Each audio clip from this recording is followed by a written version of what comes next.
দেখছিলাম, সেটি হচ্ছে যে যুবলীগ খুব আপনার একটা নিয়মকানুনের মধ্যে থাকতে হয়।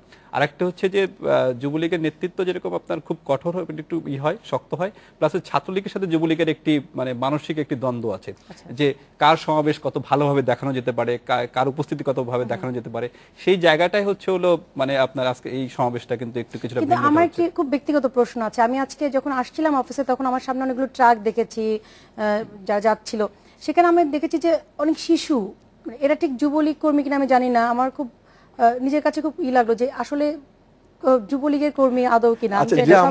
যুবলীগের চেয়ারম্যান বলছিল যে আমরা তরুণরা, যুবলীগের চেয়ারম্যান এবং সেক্রেটারি বয়স কিন্তু মানে 60-এর কাছাকাছি, ফলে তারা আসলে কতটা তরুণ এই প্রশ্ন থেকে যায়। এগুলো তো আমাদের এখানে আমাদের ছাত্র সংগঠনগুলোর নেতা হন যারা সেটা আমরা জানি, বৃদ্ধ বয়সের কাছাকাছি না হলেও নেতৃত্ব ধরেই রাখেন, মাঝবয়সী। তবে এই ক্ষেত্রে কিন্তু জুলাস ভাই ছাত্রলীগের ক্ষেত্রে কিন্তু একটা হয়েছে, ছাত্রলীগের ক্ষেত্রে কিন্তু হচ্ছে যে নেতৃত্ব হতে হলে আপনাকে কিন্তু এবং ছাত্র তো থাকতে হবে, আপনাকে 29 বছরের নিচে আপনার বয়স হতে হবে। কিন্তু ছাত্র লীগের ক্ষেত্রে কিন্তু একটা মানে আপনার দীর্ঘ প্রায় এই 1 দশক কিন্তু এই অবস্থাটা কিন্তু চলে আসছে, কিন্তু এটা একটা নির্ধারণ করা হয়েছে এবং সেটি কিন্তু ভোটের মাধ্যমে কিন্তু আপনার ছাত্রলীগের নেতৃত্ব কিন্তু নির্বাচিত হয়, বিশেষ করে প্রেসিডেন্ট সেক্রেটারি পদটি কিন্তু আপনার ভোটের মাধ্যমে নির্বাচিত। তো যাই হোক, আমি এটা জানি না যে আজকে শহরবাসীর খুব কষ্ট হয়েছে, এটা আমাদের গা সহ হয়ে গেছে।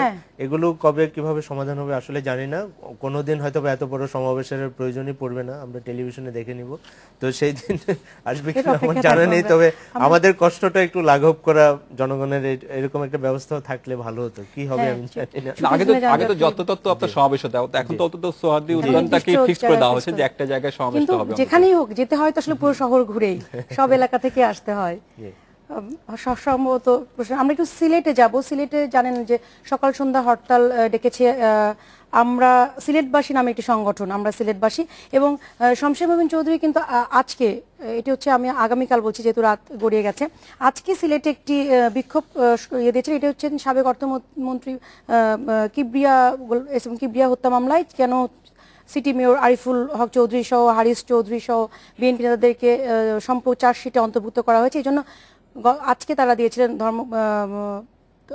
বিক্ষোভ কর্মসূচি। তার সাথে আজকে হঠাৎ করে আমরা সিলেটবাসী নামে একটি সংগঠন সোমবার সকাল সন্ধ্যা হরতাল দিয়েছে। সোমবার আবার জেএসসি পরীক্ষাও আছে। আমরা একটু চলে যাব, আমাদের সাথে এখন যোগ দিয়েছেন আমাদের সাথে যোগ দিয়েছেন বিএনপির যুগ্ম আহ্বায়ক ও সাবেক সংসদ সদস্য দিলদার হোসেন সেলিম। জনাব সেলিম, আপনাকে স্বাগত আমাদের সাথে যোগ দেওয়ার জন্য এবং এতক্ষণ অপেক্ষা করবার জন্য। আমরা আপনাদের যে কর্মসূচিটি ঘোষণা দিয়েছেন সকাল সন্ধ্যা হরতাল সোমবার, এটা কি বিএনপির পক্ষ থেকে আপনি পরিষ্কার করবেন যে আমরা সিলেটবাসী আসলে আমরা জানি যে এটি বিএনপি জামাতপন্থী নেতাদের একটি সংগঠন, যতটুকু আমরা জেনেছি, আপনি কি একটু পরিষ্কার করবেন এটা কি আসলে বিএনপির হরতাল কিনা, বা হরতাল এই কর্মসূচিটা আসলে কি ওই সম্পর্ক চার্জশিটের কারণে কিনা? ধন্যবাদ আপনার এই প্রশ্নের জন্য।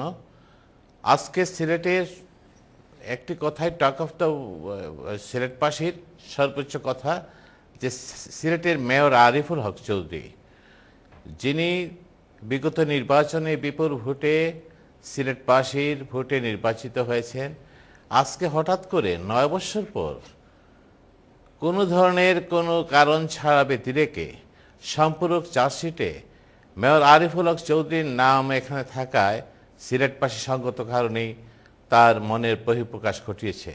এবং আগামী সোমবার যে হরতাল, সেটা সিলেটবাসী তাদের ইচ্ছা থেকে তাদের অভিপ্রায় ব্যক্ত করেছে যে মেয়রকে 9 বছর পর তাকে কেন এই চার্জশিটে অন্তর্ভুক্ত করা হলো সেটা জানার জন্য।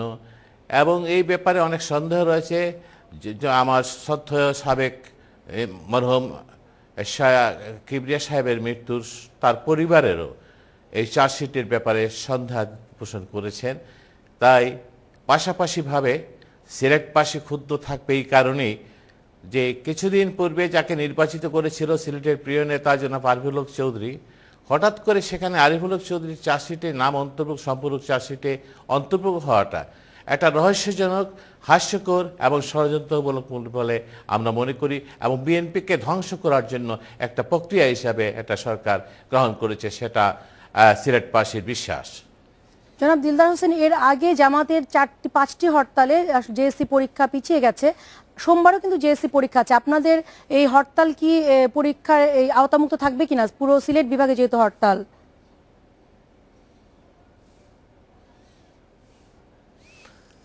এই ব্যাপারে একই মুহূর্তে আমি কিছু বলতে পারছি না। সিলেটবাসী এটা তাদের সদপূর্ণ মানে স্বেচ্ছাপূর্ণভাবে স্বতঃস্ফূর্তভাবে হরতাল ঘোষণা করেছেন। আওতাপূর্ণ থাকবে কি থাকবে না তারা এই ব্যাপারে নিশ্চয়ই সিদ্ধান্ত দেবে, গ্রহণ করবেন। আমার একটি প্রশ্ন ছিল শুরুতে আপনার কাছে, এটা কি আসলে বিএনপির হরতাল কিনা? আপনারা আমরা সিলেটবাসী বলছেন, কিন্তু বিএনপির হরতাল, বিএনপির সমর্থন আছে কিনা এতে? এটা সঙ্গত কারণেই এটা বিএনপির নেতা আরিফুল হক যদি তার পাশে জনগণ রয়েছে, সিলেটবাসী রয়েছে, সিলেটবাসীর মেয়র, সঙ্গত কারণেই বিএনপি কেন এখানে আওয়ামী লীগের অনেক সমর্থন থাকতে পারে, সেটা তো অস্বাভাবিক না। ধন্যবাদ জনাব দিলদার হোসেন আমাদের সাথে থাকার জন্য। আমরা আলোচনায় ফিরবো, তবে একটি ছোট্ট বিরতিতে যাচ্ছি আবারও।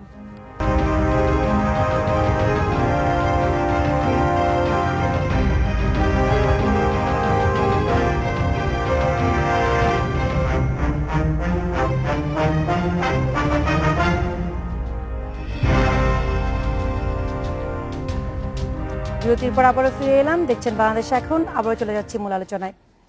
আমরা সম্পর্ক চার্জশিটের কথা শুনছিলাম।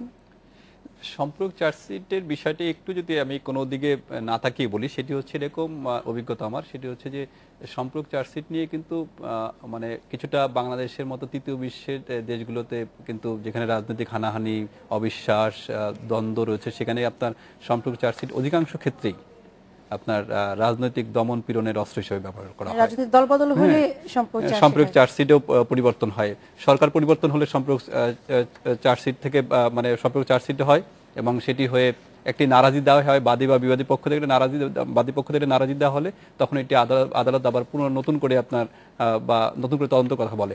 তবে সম্পর্ক চার্জশিটের ক্ষেত্রে যদি একটি জাস্ট জানিয়ে রাখি, সেটি হচ্ছে যে কোনো একটি ঘটনায় হত্যা মানে যে কোনো একটি ঘটনায় যখন একটি প্রথম চার্জশিট দেওয়া হয়, সেই চার্জশিটে যাদের নাম থাকে, সম্পর্ক চার্জশিটের নিয়ম হচ্ছে কিন্তু তাদের নাম বাদ দেওয়া যাবে না, নতুন নাম যুক্ত করা যাবে। হ্যাঁ, এক্ষেত্রে অনেক জায়গায় দেখা গেছে যে আমারই এলাকায় একটি ঘটনা আছে, একটি খুব গুরুত্বপূর্ণ একটি আলোচিত হত্যাকাণ্ডের ক্ষেত্রে দেখা গেছে যে মানে ক্ষমতাসীন রাজনৈতিক দলের নেতাদের কাউকে, প্রভাবশালী কাউকে বাদ দিয়ে তারপরে সম্পর্ক চার্জশিট দেওয়া হচ্ছে।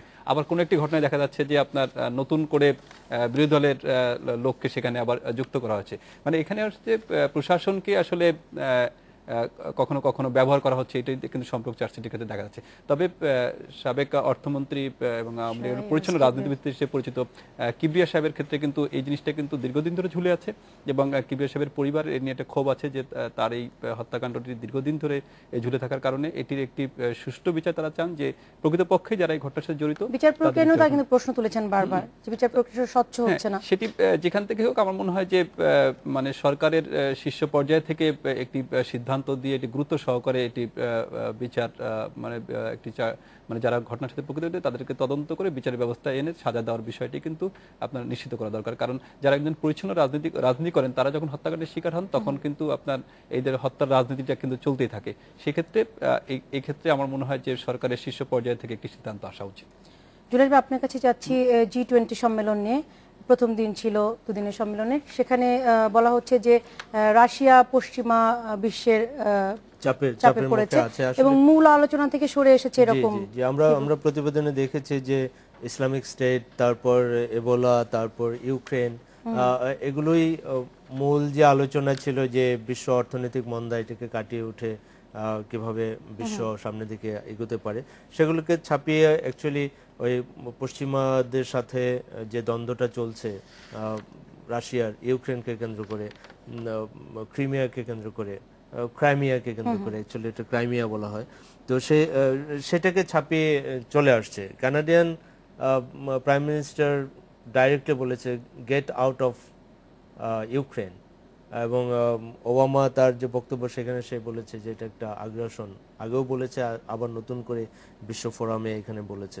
এবং রাশিয়া তার মতো করে পুতিন এটাকে ডিফেন্ড করার চেষ্টা করেছেন, বিশেষ করে তার উপর যে স্যাংশন আছে ইউরোপিয়ান ইউনিয়ন এবং যে জাতিসংঘকে বাইপাস করে তারা একটা আঞ্চলিক সংগঠন এইভাবে আমার উপর স্যাংশন করতে পারে না।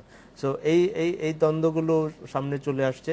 এর বাইরে আমি যতদূর জানি অস্ট্রেলিয়ান প্রাইম মিনিস্টার উনি বিশ্ব ফোরাম হলেও তার নিজের দেশের যে কিছু ডোমেস্টিক ইস্যুস আছে সেই ইস্যুসগুলোকে সামনে নিয়ে এসছেন, বিশেষ করে ইমিগ্রেশন, তার বাজেট, বাজেটের কর ব্যবস্থা ইত্যাদি বিষয় সামনে নিয়ে আসছেন।